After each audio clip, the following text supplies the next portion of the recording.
Hello friends, आज हम ABM module B unit 14 discuss करने वाले हैं। चैप्टर का नाम है हमारा कोरिलेशन एंड रिग्रेशन। तो पार्ट 1 में शायद हम कोरिलेशन को डिस्कस करेंगे और उसका पार्ट 2 भी बनेगा जिसमें हम रिग्रेशन वाले टॉपिक को देखेंगे। तो पहले इंट्रोडक्शन से शुरुआत कर लेते हैं। बोला a good education is essential to achieve success. तो अगर आप पढ़े लिखे हैं तो सक्सेस अचीव करना के लिए ज़रूरी है। आप ये नहीं कह सकते कि सभी पढ़े लिखे लोग ही सिर्फ सक्सेस हासिल कर सकते हैं। कुछ लोगों में वैसे ही अच्छा दिमाग रहता है, अच्छी टेक्निक रहती है जिसकी वजह से वो सक्सेस हासिल करते हैं, पर एक एजुकेशन जो है बेसिक वो एटलीस्ट होना चाहिए।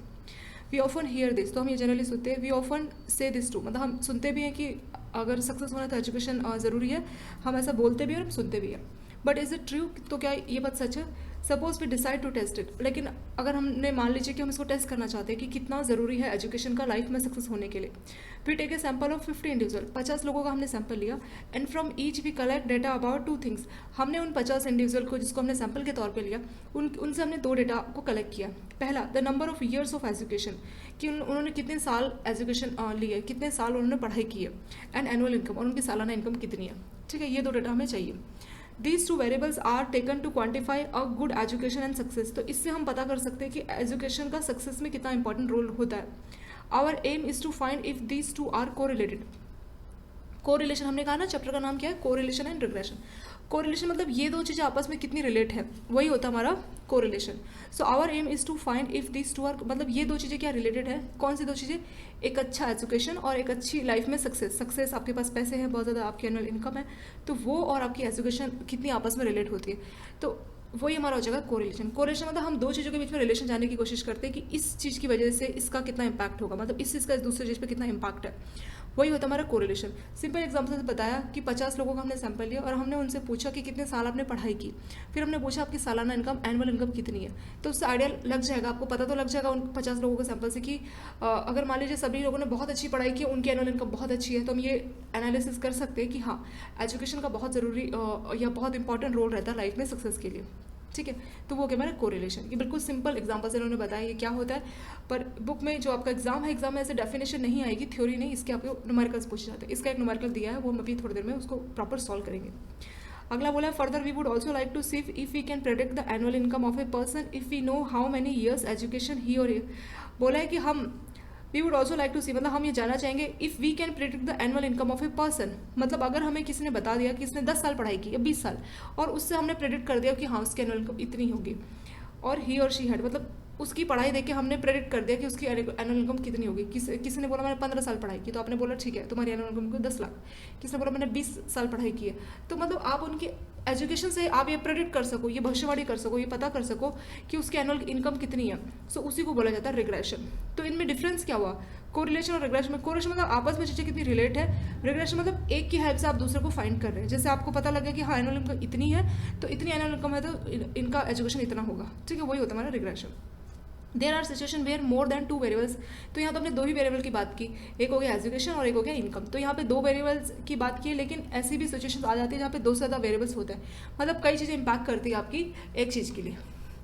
The study in the case is called multiple correlation and regression. तो जहाँ 2 से ज़्यादा वेरिएबल आ जाते हैं रोल के लिए, तो उसको बोला जाता है मल्टीपल कोरिलेशन या multiple regression. But here we will limit our self to the study of relation. लेकिन इस चैप्टर में हम सिर्फ 2 ही वेरिएबल्स की को कंसिडर करके चलेंगे और उनके लिए हम रिग्रेशन और जो है कोरिलेशन को सॉल्व करेंगे। अभी आपको कुछ डायग्राम फॉर्म से बताया। डायग्राम में क्या कहना चाहेगा, डायग्राम को पहले हम समझेंगे, फिर हम बताएंगे कि डायग्राम से कोरिलेशन में क्या इसका इम्पैक्ट पड़ता है। तो यहाँ बोला है visual representation of data can give good idea about the relation between 2 variables. तो ये जो विजुअल रिप्रेजेंटेशन है डेटा की फॉर्म में, इससे आपको थोड़ा सा अच्छा आइडिया लग जाएगा कि 2 वेरिएबल के बीच में ऐसे रिलेशन को किस हिसाब से आप बता सकते हो। Let us start. एक एग्जांपल लेते हैं। Suppose the principal of college want to find out whether there is a relation between the entrance examinations and final graduation score, GPA score.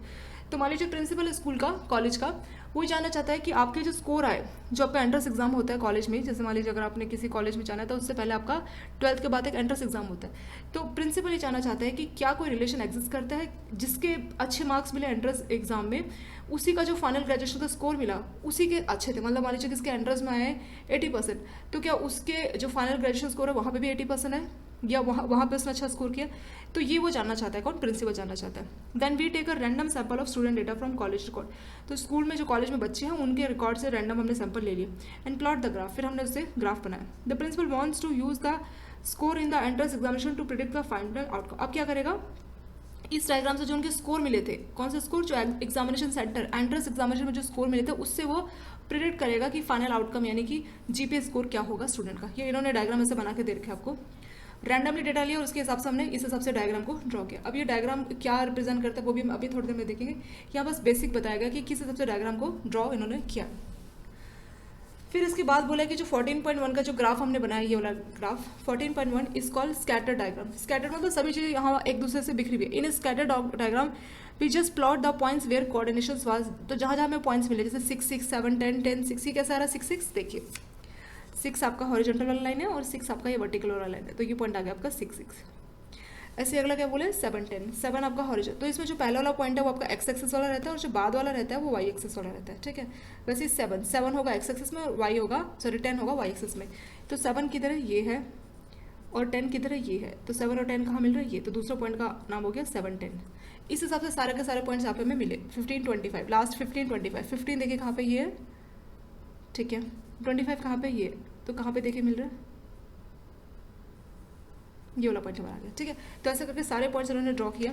तो diagram give us rough idea that if the entrance examination score is higher the GPA score. तो इस समय थोड़ा rough idea लगा, इस ये देखिए इन सभी डायग्राम को आपने ड्रॉ किया, फिर आप इससे आपने आइडिया लगाया कि 15 मतलब अच्छे मार्क्स है कहाँ पे, एंट्रेंस एग्जाम में।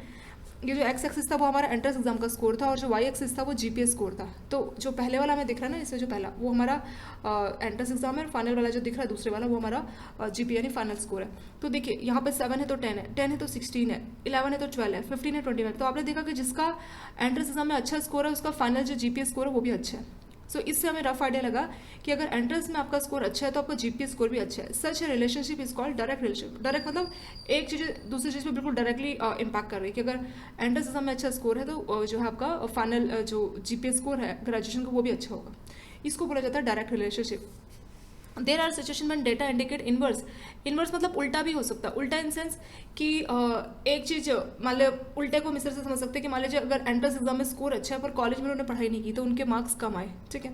तो एंट्रेंस एग्जाम में स्कोर अच्छा है पर कॉलेज में उतने ही कम मार्क्स है, तो जिनका जितना अच्छा स्कोर है उसके कॉलेज में उतने ही कम मार्क्स है। जिस एग्जाम्पल के लिए ऐसा नहीं होगा पर सिर्फ समझाने के लिए कि इनवर्स रिलेशनशिप किसको बोला जाएगा। तो एक चीज़ बढ़ेगी दूसरी चीज़ घटेगी, तो वो होता है इनवर्स।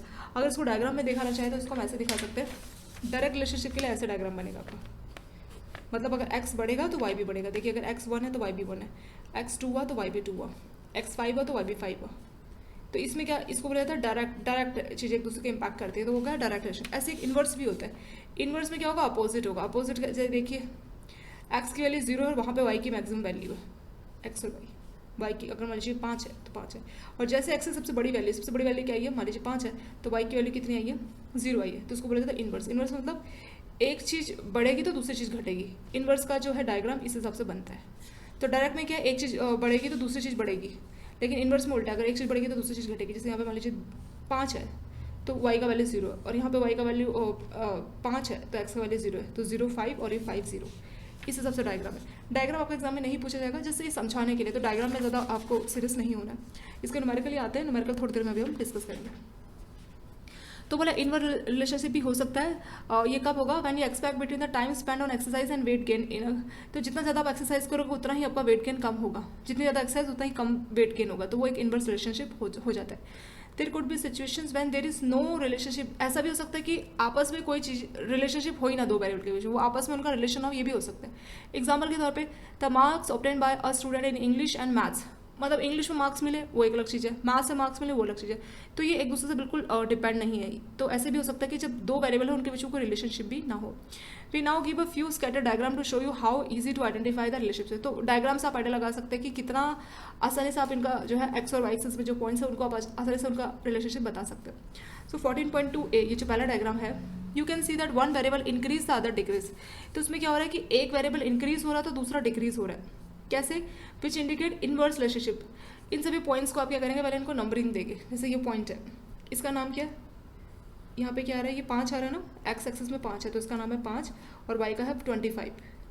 तो देखिए एक्स इतना कम है और वाई का इतना ज़्यादा वैल्यू। लास्ट वाला देखिए, इस वाले में क्या है, एक्स की वैल्यू मान लीजिए 17 है, बीच में ना मान लीजिए 17 है, तो वाई का वैल्यू कितना है, वाई का वैल्यू देखिए ये लाइन कहाँ जा रहा है, यहाँ पे आ रहा है, तो 2 या 3 कुछ होगा, ऐसे एग्जैक्ट नहीं मालूम, तो 2 या 3 है। तो देखिए क्या है, इसमें क्या हुआ कि जो x 5 है यानी x इतना कम है तो y 25 है, और इस लास्ट वाले पॉइंट को देखिए x 17 इतना ज़्यादा y इतना कम है। तो ये क्या बता रहा है, मतलब एक चीज़ ज़्यादा दूसरी चीज़ कम है, तो उसको बोला जाएगा इनवर्स रिलेशनशिप। मैं जैसे यहाँ पे बताया था ना इनवर्स में इससे सबसे डायग्राम, अगर उसको डायग्राम में बनाना चाहते हो ये इस टाइप का आपका डायग्राम बनेगा।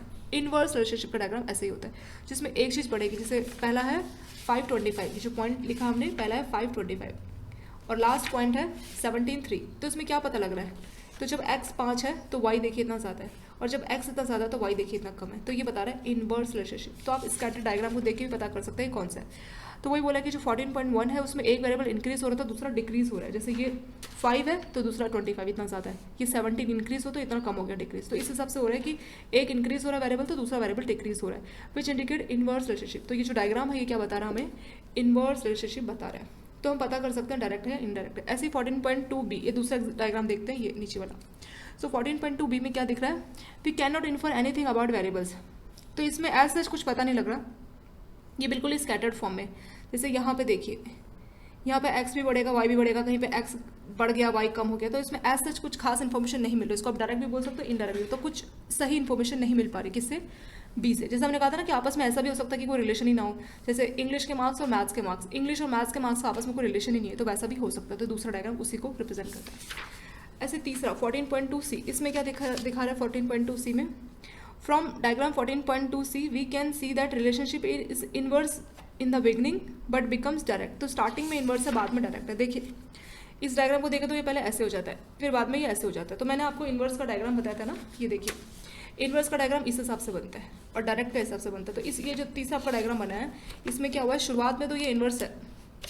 इस डायग्राम को मान लीजिए जो आपको तीसरा डायग्राम, इसको अगर मैं प्लॉट करना चाहूँ, पॉइंट्स मिलाना चाहूँ, तो ये पॉइंट्स इस हिसाब से मिलेंगे। तो शुरू में ऐसे हो रहा है, फिर बाद में ऐसे जा रहा है, बाद में ऐसे हो रहा है। तो ये शुरू में इनवर्स का रिलेशन बता रहा है और बाद में डायरेक्ट का रिलेशन बता रहा है। ठीक है, इनवर्स और डायरेक्ट का डायग्राम इस हिसाब से बनता है। इनवर्स का ऐसे क्यों बनता है, क्योंकि यहाँ पे देखिए 5005, तो एक वेरिएबल इंक्रीज हो रहा है तो दूसरा डिक्रीज हो रहा है, उसी को बोला जाता है इनवर्स, और उसका डायग्राम इस हिसाब से बनता है।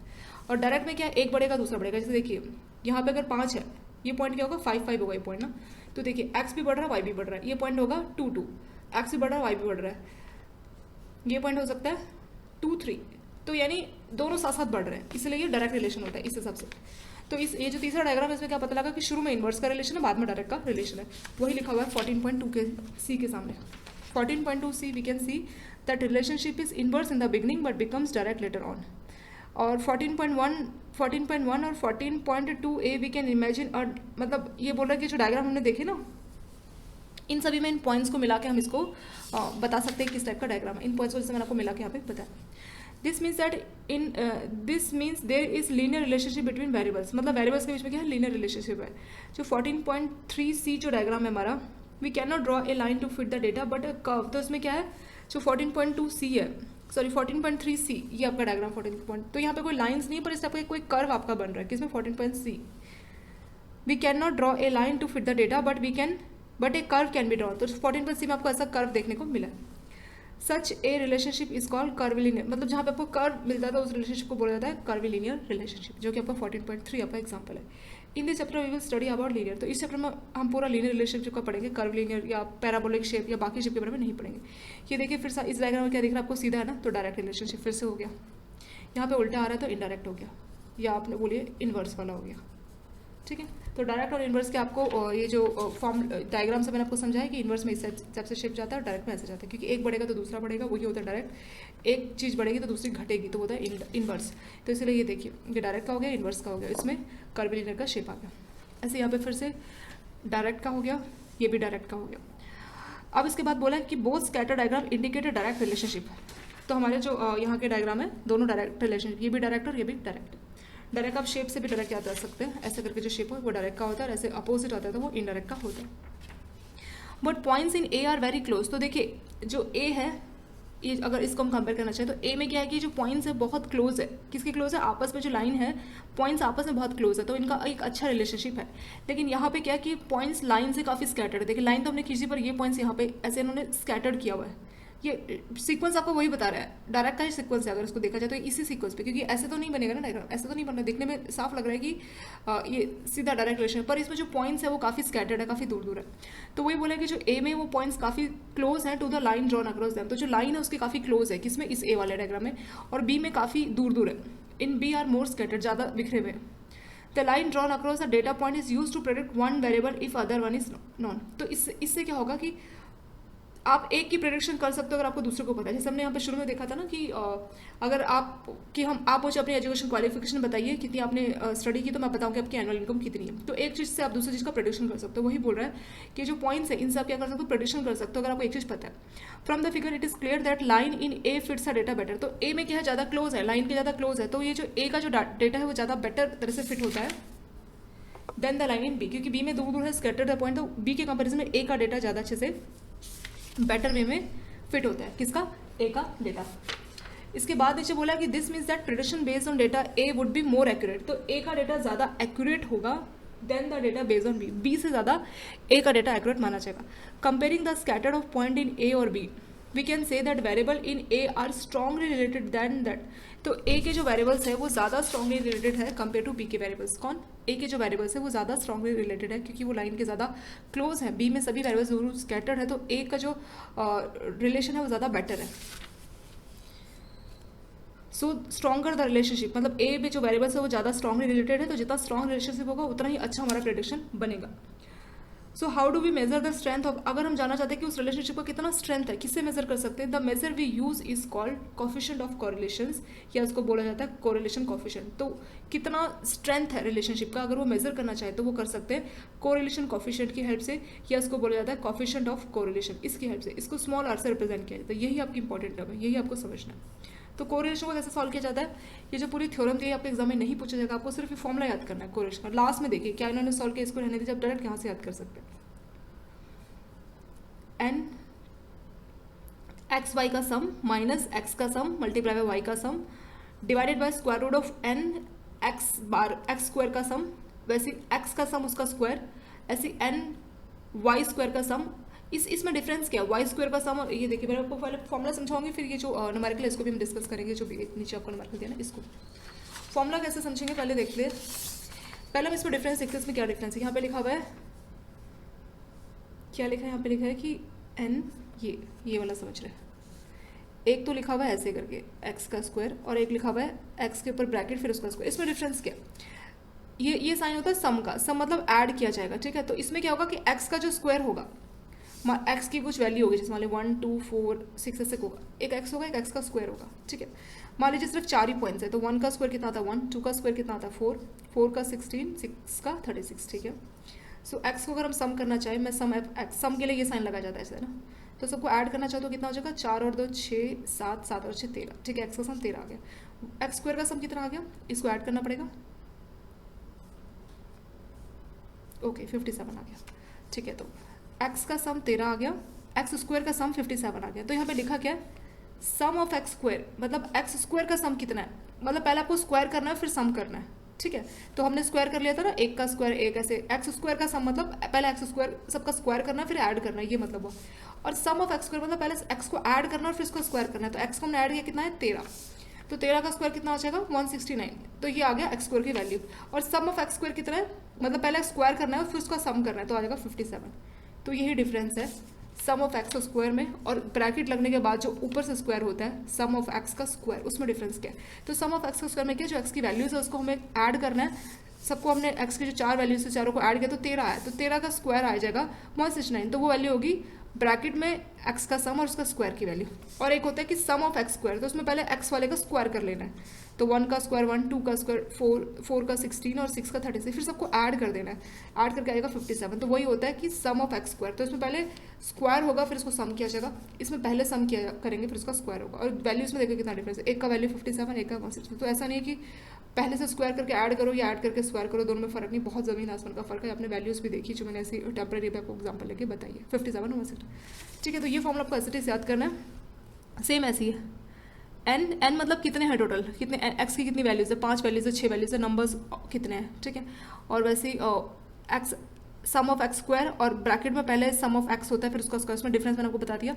एन कितने नंबर है, एक होगा sum of X Y, sum of X Y का मतलब क्या हुआ, ये साइन है सम ऑफ एक्स वाई, मतलब एक्स को पहले वाई से मल्टीप्लाई करना है और जो वैल्यू आएगी ना फिर उसका सम करना है। इसमें एक्स भी गिवन होगा वाई भी गिवन होगा, तो पहले आप उसे मल्टीप्लाई करना है, जो वैल्यू आएगी, मान लीजिए एक्स की 2 थी वाई की 4 थी, ऐसा करके बहुत सारा होगा ना, एक्स की वैल्यू जैसे एक्स की यहाँ कुछ वैल्यू, वाई की मान लीजिए यहाँ पे 2 3 4 है, तो पहले इनको आपस में मल्टीप्लाई करना है। मल्टीप्लाई करने के बाद जो वैल्यू आएगी मल्टीप्लाई हो गया एक्स वाई, फिर उसका सम कर देना, तो होगा सम ऑफ एक्स वाई। ऐसी है sum of X sum of Y. तो सम ऑफ एक्स और सम ऑफ वाई में क्या होता है कि पहले हमें क्या करना है, एक्स को ऐड करना है, जो वैल्यू आएगी उसको लिखना है, मल्टीप्लाई बाय वाई को ऐड करना है, जो वैल्यू आएगी लिखना है, ठीक है। तो ये होता है sum of X multiply by sum of Y. तो फॉर्मूला एक तरह से हम समझ गए, इस फॉर्मूले को आपको ऐसे ही मेमोराइज करना पड़ेगा। तो फॉर्मूला ऐसे याद करेंगे, N sum of X Y minus sum of X sum of Y divide by square root of N X का स्क्वायर सम ऑफ एक्स का square minus sum of X का होल स्क्वायर, मतलब पूरे को पहले सम करना है फिर उसका स्क्वायर, ऐसी एन वाई का स्क्वायर और वाई का होल स्क्वायर, ठीक है। ये हमने इस फॉर्मूले को याद करना है। इसके बाद ये जो एग्जाम्पल है इसको हम सॉल्व करने जा रहे हैं। देखिए क्या बोला, find the correlation coefficient for the data. Data आपको एग्जाम में बस ऐसे ही दिया होगा, आपको कुछ वैल्यूज होगी, तो बोल रहा है एक्सपोर्ट ऑफ रॉ मटेरियल और इंपोर्ट ऑफ फिनिश। तो ये रिलेशन आपको बताना है कि कितना हम रॉ मटेरियल एक्सपोर्ट करते हैं, मतलब बना के कितना हम बाहर भेज रहे हैं, और इंपोर्ट ऑफ फिनिश गुड हम क्या कर रहे हैं, फिनिश गुड्स इंपोर्ट कर रहे हैं और रॉ मटेरियल एक्सपोर्ट कर रहे हैं। तो उसका कोरिलेशन ऑफ कोएफिशिएंट आपको इस डेटा से बताना है। तो एक इसमें आपकी होगी एक्स और एक होगी वाई। तो ये जो पहले दिया है इसको हम एक्स मानेंगे, दूसरे को वाई। तो एक्सपोर्ट आपका हो गया एक्स, एक्स में क्या आ गया 42 44 58, वो देखिए एक्स 42 40 ऐसे करके कहाँ तक है 66 से, ठीक है, यहाँ तक लिख लिया। ऐसे इंपोर्ट को हमने वाई मान लिया, वाई में क्या 56 59 करके 58 है, तो वाई में 56 करके 58 है, ठीक है। ये लाइन आपको समझ में आ गया, तो इसमें समझने वाला नहीं है, सब बुक में से देख के उतारना है, क्वेश्चन में यहाँ तक क्वेश्चन नहीं बना है। अब बाकी चीज़ आपको सब खुद से सॉल्व करनी है। आपको फॉर्मूला में किसकी जरूरत पड़ेगी, कभी भी आपको फॉर्मूला सॉल्व करना है तो आपको एक तो एक्स स्क्वायर की जरूरत पड़ेगी, एक वाई स्क्वायर की जरूरत पड़ेगी। फॉर्मूले में देखिए सब कुछ है, एक्स स्क्वायर की जरूरत पड़ेगी, है ना, सम ऑफ एक्स स्क्वायर, तो एक्स को स्क्वायर करोगे तब उसका सम करेंगे, तो एक्स स्क्वायर की जरूरत पड़ेगी। ऐसी है सम ऑफ वाई स्क्वायर, पहले वाई का स्क्वायर करोगे फिर उसका सम की जरूरत पड़ेगी। और एक है सम ऑफ एक्स वाई, तो पहले एक्स वाई इसका मल्टीप्लाई फिर उसका सम की जरूरत पड़ेगी। तो तीनों की जरूरत पड़ेगी, एक्स का स्क्वायर, वाई का स्क्वायर और एक्स वाई। तो करना क्या आपको, पहले एक्स वाले का स्क्वायर करना है। 42 का स्क्वायर कितना होता है 1764, 44 का स्क्वायर कितना होता है 44 मल्टीप्लाई बाय 44 होगा 193, ऐसे सबका मल्टीप्लाई करना है, सबका स्क्वायर निकालना है, ठीक है। 66 का स्क्वायर 66 मल्टीप्लाई बाय 66 की वैल्यू मिलेगी, जैसे करके पूरी लाइन बना देनी है। ऐसी वाई स्क्वायर कैसे निकालेंगे, वाई का स्क्वायर, तो 56 का स्क्वायर क्या है 3136, 53 का स्क्वायर क्या है 2809, ऐसे 58 का स्क्वायर क्या है 3864। तो सबको क्या करना है वाई स्क्वायर, मतलब वाई मल्टीप्लाई बाय वाई, इस वाई की वैल्यू को इसी वाई की वैल्यू से मल्टीप्लाई करनी है, तो ये पूरी की पूरी लाइन आपको आ जाएगी, ठीक है। जैसे मैंने यहाँ पे आपको सिखा था ना x square x multiply bye x, तो 2 का स्क्वायर कितना होता है 4, 4 का 16, ऐसे सेम आपको वाई स्क्वायर एक्स स्क्वायर। अब करना है एक्स वाई में क्या करना है, एक्स को वाई से मल्टीप्लाई करना है। तो 42 का आप 56 से मल्टीप्लाई करोगे तो क्या आएगा, एक्स को वाई से मल्टीप्लाई करना है। सो 42 मल्टीप्लाई बाय 56 आएगा 2352, ऐसे 44 मल्टीप्लाई बाय 59 आएगा 2596, ऐसे 58 मल्टीप्लाई बाय 53 आएगा 3074, 55 मल्टीप्लाई बाय 58 आएगा 3190, 89 मल्टीप्लाई बाय 65 आएगा 5785। ऐसे क्यों हम ऐसे कर रहे हैं, क्योंकि हम एक्स वाई सॉल्व कर रहे हैं, तो X multiply by Y, X की जो वैल्यू है उसको उधर जो वाई की वैल्यू उससे मल्टीप्लाई करेंगे। 98 मल्टीप्लाई बाय 78 आएगा 7644, 66 मल्टीप्लाई बाय 58 आएगा 3828, ठीक है। ये कर लिया, 3 काम करने हैं, एक्स गिवन है वाई, पहले एक्स स्क्वायर निकालना है, फिर वाई का स्क्वायर निकालना है, फिर आपस में दोनों की मल्टीप्लाई कर देंगे, ठीक है। ये हो गया। इसके बाद आपको सबको ऐड करना पड़ेगा, किसको, सभी को ऐड करना है। तो पहले सम ऑफ एक्स मतलब एक्स वाले को हम ऐड कर रहे हैं ना, ऐड करने के लिए आपको सबमिशन के लिए ये साइन लगाना पड़ेगा, इसका मतलब हमने उसको सम कर दिया, सम के बाद ये वैल्यू आएगी। ऐसे आपको समीशन ऑफ एक्स निकालना है, सम ऑफ वाई निकालना है। कैसे निकालेंगे सम ऑफ एक्स, सबको ऐड कर दीजिए, 42 plus 44 plus 58 plus 55 plus 89 plus 98 plus 66, सबको ऐड कर देंगे ना। टोटल कितने हैं ये 1 2 3 4 5 6 7, टोटल 7 है ये, ठीक है। एक्स भी 7 है और वाई भी 7 है, टोटल एन, अगर हम एन की बात करें तो एन इसमें 7 दिया है, ठीक है। तो सम ऑफ एक्स आ जाएगा सभी को ऐड करके, तो अगर हम इन सबको ऐड करते तो आएगा 452। ऐसे सम ऑफ वाई आ जाएगा, वाई वाले को ऐड कर देंगे। सो 56 plus 59 plus 53 plus 58 plus 65 plus 78 plus 58 करेंगे तो आ जाएगा 427, ठीक है। सम ऑफ वाई हो गया। फिर सम ऑफ एक्स स्क्वायर, पहले एक्स का स्क्वायर करना है फिर इसका सम करना है, तो एक्स स्क्वायर तो हम कर चुके हैं, अब इसका हमें सम करना पड़ेगा, तो सबको ऐड करना पड़ेगा। 1764 plus 1936 plus 30 plus 33 plus 7921 plus 9604 plus 4356, इन सभी सातों को ऐड करोगे तो ये मिलेगा 31940। तो जो सम का साइन लगता है ना आगे किसी के आगे, मतलब जो भी है, अभी हम क्या कर रहे हैं एक्स स्क्वायर वाले को ऐड कर रहे हैं, तो एक्स स्क्वायर का सम लग गया आगे। ऐसे सम ऑफ वाई स्क्वायर, मतलब वाई स्क्वायर जो हमने निकाला ना सबका स्क्वायर करके, उसका सम लग गया, मतलब उसका हम सम कर रहे हैं, तो इन सभी को ऐड कर देंगे। 3136 plus 3481 plus 2809 plus 3364 plus 4225 plus 6084 plus 3364। तो कैलकुलेटर तो आपका अलावा सिंपल वाला, सारी वैल्यूज लिखिए, आपको ये वैल्यू मिलेगी कैलकुलेटर में, सबको आप ऐड करोगे तो मिलेगा 26463। लास्ट बचा एक्स वाई का भी सम निकालना पड़ेगा, तो सम एक्स वाई, तो एक्स वाई तो हमने पहले ही कर लिया था, एक्स को वाई से मल्टीप्लाई करके इनको ऐड करना पड़ेगा। सो 2352 प्लस 2596 करके सभी को आप ऐड करोगे ना 382, इन सबको ऐड करके इन सातों को ऐड करके मिलेगा 28469। तो हमने बहुत सारा काम कर लिया, ये इतना सारा कैलकुलेशन हमने कर लिया, ठीक है। अब हमें क्या करना है, हमारा जो फॉर्मूला है ना वहाँ वैल्यू पुट करनी है। ये बुक में इन्होंने दूसरे तरह से ट्राई किया, तो ये जो हमने लास्ट में फॉर्मूला याद किया था ना, ये मैंने कहा था ना यही फॉर्मूला आपको याद रखना। तो एग्जाम में इस फॉर्मूले से ही आप क्या करोगे, मैंने यहाँ पे आपके लिए क्वेश्चन सॉल्व करके रखा है रफ शीट पे। तो इसको अब हम इसी फॉर्मूले से, जो हमारा फॉर्मूला था ना कि N X Y minus sum of X sum of Y, वही सब आपको लिखना है, ठीक है। तो पहले एन कितना है, एन कितना बताइए, कितने थे टोटल। हम एक काम करते हैं, हम इन सभी वैल्यूज़ को लिख लेते हैं, फिर मैं यहाँ आपको बताऊँगी कैसे हमने किया। तो एन कितना है, एन क्या होता है इस फॉर्मूले में जो यहाँ पे एन लिखा है, एन मतलब कितने हैं ये, ऐसे करके मैंने गिनाया था ना 7 है ये, एक्स में भी 7 है वाई में भी 7 है, 1 2 3 4 5 6 और 7, तो एन का वैल्यू हो गया 7, ठीक है। इसको लिख लेते हैं कागज पर अलग से, जो वैल्यू में गिवन है। तो मैं एन मालूम है, एन का वैल्यू कितना है 7 है, ठीक है। फिर अगले बार फॉर्मूला में एन के बाद क्या दिखेगा आपको, एन के बाद दिख रहा है N multiply by sum of X Y, तो अगली चीज़ है सम ऑफ एक्स वाई का सम। तो हमने एक्स वाई से मल्टीप्लाई करके उसका सम भी किया था ना, एक्स वाई को मल्टीप्लाई करके उसका सम कितना आया था, सम ऑफ एक्स वाई वो आया था 28469, ये वैल्यू भी हमने यहाँ से उतार ली, ये हमने सॉल्व किया था ना, वो लिख लिया, ठीक है। फिर उसके बाद माइनस है, कुछ नहीं, उसके बाद है sum of X sum of Y, तो मुझे चाहिए सम ऑफ एक्स और फिर चाहिए मुझे सम ऑफ वाई। तो सम ऑफ एक्स कितना है, एक्स वाले को ऐड करके कितना आया था, ये देखिए 452, तो सम ऑफ एक्स आया था 452। ऐसे सम ऑफ वाई कितना आया था, वाई को ऐड करके वो आया था 427, ठीक है। ये भी हमने सॉल्व कर लिया, sum of X sum of Y. अब उसके बाद क्या, एन तो वही 7 है, सम ऑफ एक्स का स्क्वायर क्या है, ये है सम ऑफ एक्स का स्क्वायर, और फिर उससे अगले में माइनस करके है, ब्रैकेट लगेगा एक्स को, उसका स्क्वायर, ठीक है। इसमें डिफरेंस क्या है, सम ऑफ एक्स का स्क्वायर, इसका मतलब है कि जो एक्स स्क्वायर था ना, एक्स स्क्वायर उसका सम है, एक्स स्क्वायर का सम है। तो एक्स स्क्वायर का सम कितना आया था, एक्स स्क्वायर का सम आया था 31940, है ना, वही था ना सम ऑफ एक्स स्क्वायर, तो ये है 31940, और ये है पहले सम कर लेना एक्स का, फिर उसका स्क्वायर लगाना है। तो एक्स का सम कितना किया था, यहाँ देखिए सम ऑफ एक्स, यहाँ भी देख लीजिए सम ऑफ एक्स 452, तो 452 करना है, फिर ब्रैकेट लगा के उसका स्क्वायर करना है, ठीक है, यही डिफरेंस है। ऐसे ही आपका एन वही आ जाएगा फिर से, और सम ऑफ वाई स्क्वायर, तो सम ऑफ वाई स्क्वायर कितना है, एक हमें निकालना है सम ऑफ वाई स्क्वायर, और लास्ट में है सम ऑफ वाई फिर ब्रैकेट फिर स्क्वायर। इसमें डिफरेंस यही है, देखिए इसमें यहाँ पे कोई ब्रैकेट नहीं लगाना और यहाँ पे स्पेशली ब्रैकेट लगाया, तो पहले सम ऑफ वाई निकाल लेना है, फिर ब्रैकेट के बाद उसका स्क्वायर करना है, यही डिफरेंस है। तो वही हमने यहाँ भी लिखा है, सम ऑफ वाई स्क्वायर में पहले हमें वाई स्क्वायर निकालना पड़ेगा, फिर उसका सम करना पड़ेगा। हमने किया था, देखिए वाई स्क्वायर हमने निकाला था, फिर उसका सम किया था, कितना आया था 26463, तो ये वैल्यू आ गई 26463।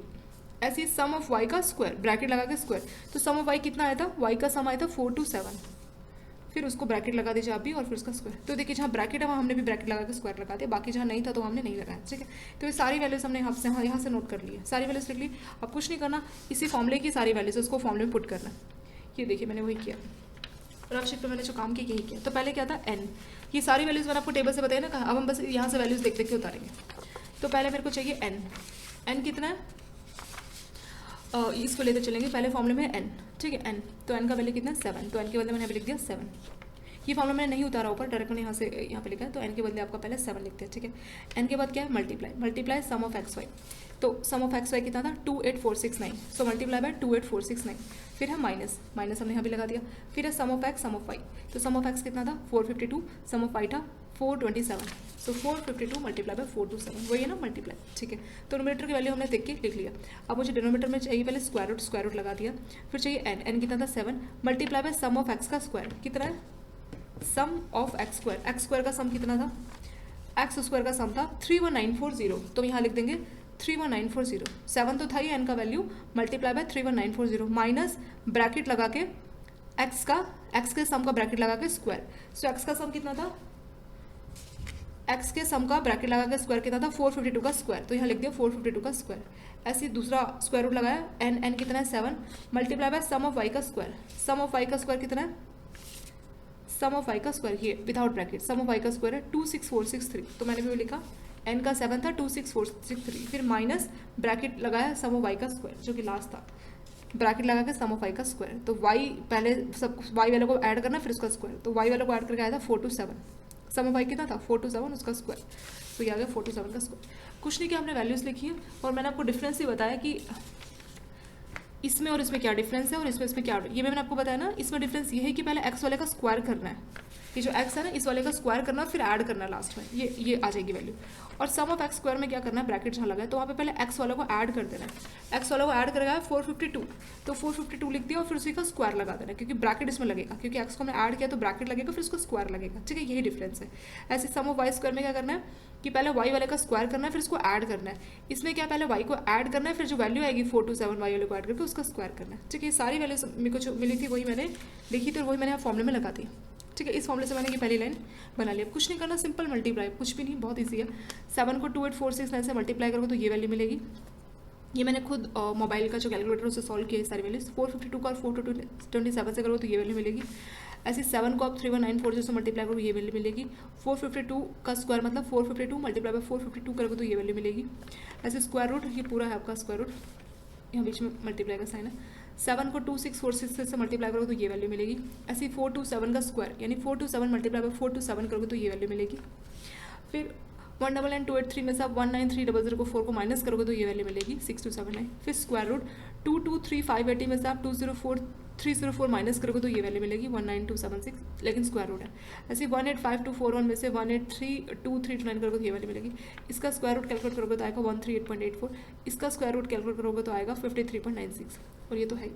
अब क्या करना है, इन दोनों को मल्टीप्लाई करना है। 138.84 को 53.96 से मल्टीप्लाई करोगे तो ये वाली आएगी 7491.80 या फिर 8 तक ले सकते हो, और 6279 तो था, इसको इससे आप डिवाइड करोगे ना कैलकुलेटर में तो ये वैल्यू मिलेगी 0.8381 ऐसे करके, तो 0.838 यहाँ तक हम 3 डिजिट या 2 डिजिट तक ले लेते हैं, तो वही देखिए 0.8383 ये वही उसके आसपास की अप्रोक्स वैल्यू है। ठीक है, तो 0.838 तो 3 डेसिमल तक हमारा बिल्कुल मैच कर रहा है, तो वही हमारा आर का वैल्यू आ गया। तो उन्होंने देखिए दूसरा फॉर्मूला को दूसरी तरह से लिखा है, हमने इस तरह से लिखा है। तो आप क्या करिए, ये देखिए सॉल्यूशन इनका बिल्कुल अलग है। मैंने इन्होंने क्या किया 28469 मेरा कैलकुलेशन उनका कैलकुलेशन में डिफरेंस है ना, इन्होंने दूसरे फॉर्मूले से किया। मैंने यहाँ पे भी वो रफ में यही चीज़ जो यहाँ पेंसिल से लिखी वही चीज़ मैंने आपको यहाँ पे भी लिखी।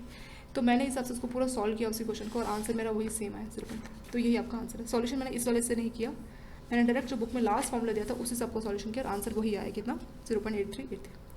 आई होप आपको ये आर यानी कोरिलेशन कोएफिशिएंट समझ में आया होगा। अब इसके बाद और हम थोड़ा सा देखेंगे the value of R always lies between. तो जो आर का वैल्यू जो हमें मिलेगा ना कोरिलेशन कोएफिशिएंट, तो वो वैल्यू होगा -1 से +1 के बीच में, -1 से +1 के बीच में आर का वैल्यू लाई करता है। और वैल्यू ऑफ आर, अगर आर का -1 मिला तो इंडिकेट परफेक्ट है, तो -1 मतलब परफेक्ट इनवर्स। हमने इनवर्स का डायग्राम देखा था ना ऐसे वाला, तो मतलब इनवर्स रिलेशन है, एक बढ़ेगा तो दूसरा घटेगा वैसा रिलेशन, पर एटलीस्ट रिलेशन तो है ना कि एक बढ़ रहा है दूसरा घट रहा है, तो वो भी तो रिलेशन, तो वो -1 के केस में होता है। अगर r +1 है तो मतलब परफेक्ट डायरेक्ट रिलेशन बता रहा है, ऐसा डायग्राम बनेगा। तो r -1 में परफेक्ट इनवर्स रिलेशनशिप होता है और r के 1 में डायरेक्ट रिलेशनशिप होता है। वो यहाँ पे लिखा है कि r का अगर -1 है indicate perfect inverse relationship between two variables, और scatter diagram in will all the points lying on the negative slope, तो sloping from left to right, इस हिसाब से आपका नेगेटिव स्लोप रहेगा लेफ्ट टू राइट। और अगर r का वैल्यू 1 मिलता है तो indicate a perfect direct relationship and all the points वो क्या करेंगे लेफ्ट टू राइट, तो सारे पॉइंट्स देखिए लेफ्ट से राइट में जा रहे हैं, तो इस तरह का उसमें डायग्राम भी बनेगा।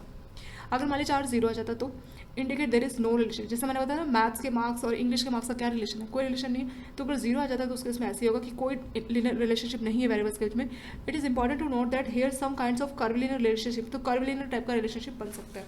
कर्वलीनियर का हमने डायग्राम देखा था, कर्व बन रहा है, इस टाइप का कोई कर्व बन रहा है, वो हो सकता है, पर डायरेक्ट या इनडायरेक्ट इस टाइप का कोई रिलेशनशिप नहीं होगा, कर्वलीनियर उसमें हो सकता है। So the correlation coefficient is a measure of linear relationship, तो दो वेरिएबल के बीच में जो लीनियर रिलेशनशिप को मेजर करता है वही होता है हमारा आर यानी कोरिलेशन कोएफिशिएंट। और वैल्यू ऑफ कोएफिशिएंट्स नियर +1 और -1 इंडिकेट स्ट्रॉन्ग, तो अगर +1 है तो स्ट्रॉन्गली डायरेक्ट रिलेशनशिप है, -1 है तो स्ट्रॉन्गली इनवर्स रिलेशनशिप है, और वैल्यू क्लोजर टू 0 इंडिकेट है वीक। लेकिन अगर 0 के क्लोज आएगी तो वीक रिलेशनशिप को बताएगा, वीक डायरेक्ट या वीक इनडायरेक्ट। तो वीक रिलेशनशिप बताता है जब 0 के क्लोज वैल्यू होती है, और -1 या +1 की क्लोज अगर आर की वैल्यू आती है तो वो स्ट्रॉन्ग रिलेशनशिप बताता है। हेयर आर सम एक्सेस, और उसके बाद इस पर कुछ नहीं किया इन्होंने, बुक में आपको ऐसे 2 क्वेश्चन दे रखे हैं कि आप इसको सॉल्व कीजिए, जैसे करके बोले, कुछ नहीं, सेम वही है, एक्स का वैल्यू वाई का वैल्यू, ये एक्स का वैल्यू वाई का वैल्यू, जैसे हमने यहाँ पे सॉल्व किया ना एक्स का वैल्यू वाई, सेम वही चीज़ है, एक्स का वैल्यू में गिवन है, वाई का वैल्यू गिवन है, यही फॉर्मूला लगाना है और आपको आर का वैल्यू सॉल्व करना है। ठीक है, आई होप आपको ये वाला कैलकुलेशन सब में आएगा। हमने सारी वैल्यूज़ लिखी और कुछ नहीं किया, एक बार मैं लास्ट में आपको फिर से बताऊंगी वैल्यूज़ कैसे। एन कितना था 7, तो एन के मैंने 7 लिखा। फिर सिग्मा एक्स वाई का वैल्यू कितना है, मतलब एक्स वाई को मल्टीप्लाई करना है उसका सम, तो एक्स वाई को मल्टीप्लाई करके उसका सम कितना आया था, देखिए एक्स वाई को यहाँ पे मल्टीप्लाई किया गया था ना, और उसका सम कितना था 28469, तो ये वैल्यू वहाँ से आई थी 28469। फिर माइनस आपका ऐसे आएगा sum of X sum of Y, X वालों को ऐड किया तो कितना आया था, एक्स वालों को ऐड किया था 452।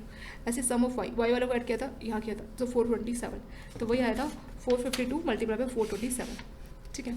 ऐसे न्यूमरेटर का होगा, डिनोमिनेटर में ब्रैकेट लगा के स्क्वायर रूट लगाया पहले, और फिर एन तो 7 ही है, सम ऑफ एक्स स्क्वायर, पहले एक्स वाले का स्क्वायर करना है फिर सम, तो एक्स वाले का स्क्वायर किया यहाँ पे, फिर इसका सम कितना है 31940, तो 7 मल्टीप्लाई बाय 31940, फिर माइनस के बाद क्या, सम ऑफ एक्स, पहले एक्स का ऐड करना है फिर उसका बाहर से स्क्वायर लगाना है, तो एक्स को ऐड करके कितना आया 452 और उसका स्क्वायर लगाना है, तो क्या हुआ है 452 का स्क्वायर लग गया। ऐसे ही ब्रैकेट एन कितना हमारा 7, सम ऑफ वाई स्क्वायर, पहले वाई वाला का स्क्वायर करना है फिर उसको ऐड करना है, सो वाई वाला का स्क्वायर किया और उसको ऐड किया तो कितना है 26463, तो वो चीज़ यहाँ पे भी आ गया 26463 माइनस सम ऑफ वाई का स्क्वायर, वाई वाले को पहले ऐड करना है फिर उसका स्क्वायर, तो वाई वाले को ऐड करके कितना आया 427, तो 427 का स्क्वायर। अब कुछ नहीं किया, 7 को से मल्टीप्लाई, इसको से मल्टीप्लाई, सिंपल कैलकुलेशन करके आपका आर का वैल्यू कितना है 0.838। ये मैंने आपको दोबारा से एक बार रिपीट करा दिया, और अगर आप चाहे तो इस वाले जो एक्सरसाइज है उसको भी आप सॉल्व कर सकते हो, आर का वैल्यू आप सॉल्व कर सकते हो।